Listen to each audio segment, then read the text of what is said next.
DJ Besnik, spinning the wheels of steel. You know, after a while I said, like, fuck it. If people are scared of me, they might as well be scared of me. Fuck it, you know. I was getting in the clubs for free, you know.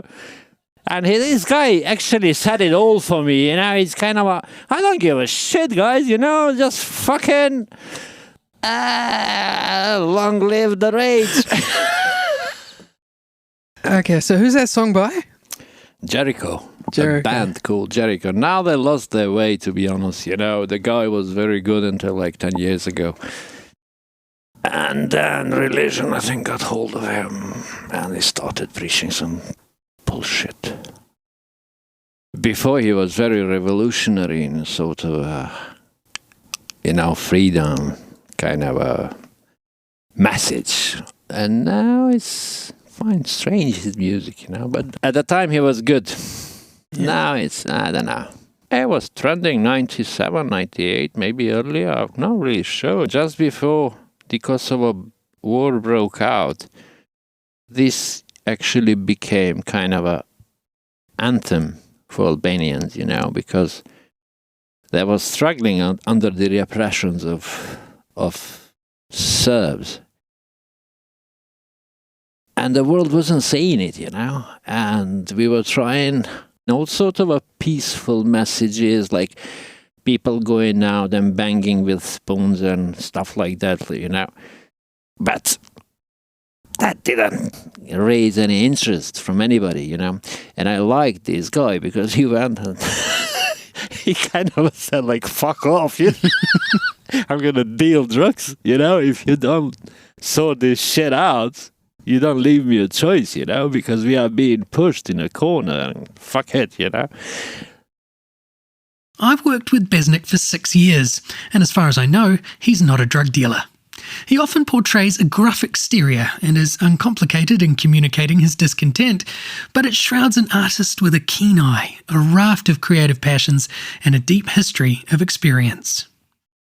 I started studying photography here after about 3 or 4 years, until I kind of tried capitalism and democracy, because for me it was really new, you know, all this freedom of speech and freedom to piss anywhere you want, you know, was really new. I had to try it, you know, spending drunken night, and then I started studying photography, and I was taking pictures for myself in Trafalgar Square of Albanian protesting.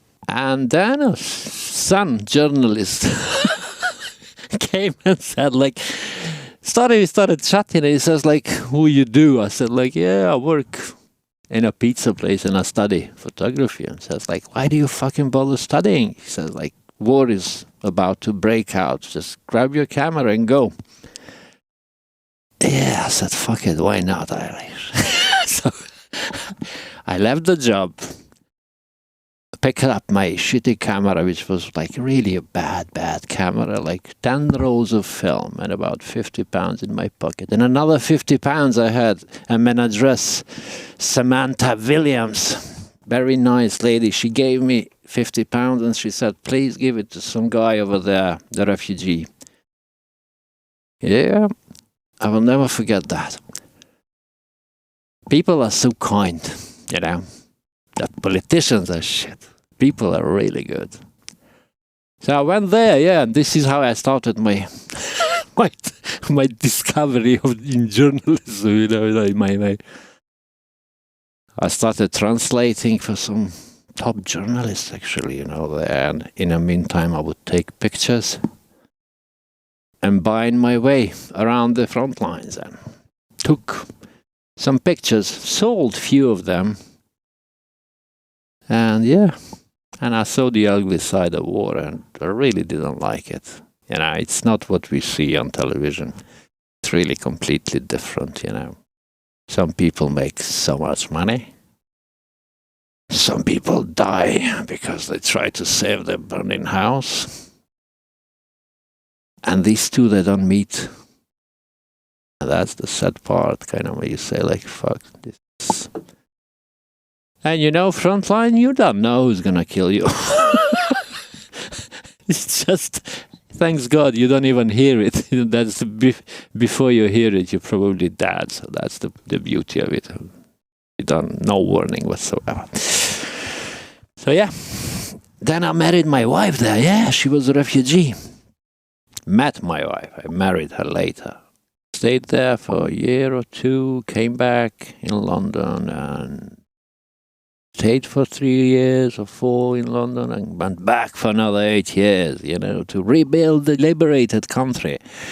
All full of optimism and, we're going to make a new country, and wonderful. And it took me 8 years to realize that, no, mate, it doesn't work like that. These politicians want their share. And I gave up after 8 years. I said, fuck Balkans, this place is never going to change, Then I came back to London. So what's the next song? This song, it connects because I was living here with a music producer who was doing his master's in sound engineering. And we would have a joint and start talking about music and the life in Balkans and the way we grew up. And then we came across this sort of a anthem which was played to us when we were kids at school, and it was this partisan song, like a revolutionary sort of a song. And these guys said, give it a sort of a techno beat and make it a modern sort of a communist shit. And yeah, we had a very, very good time. So let's play that.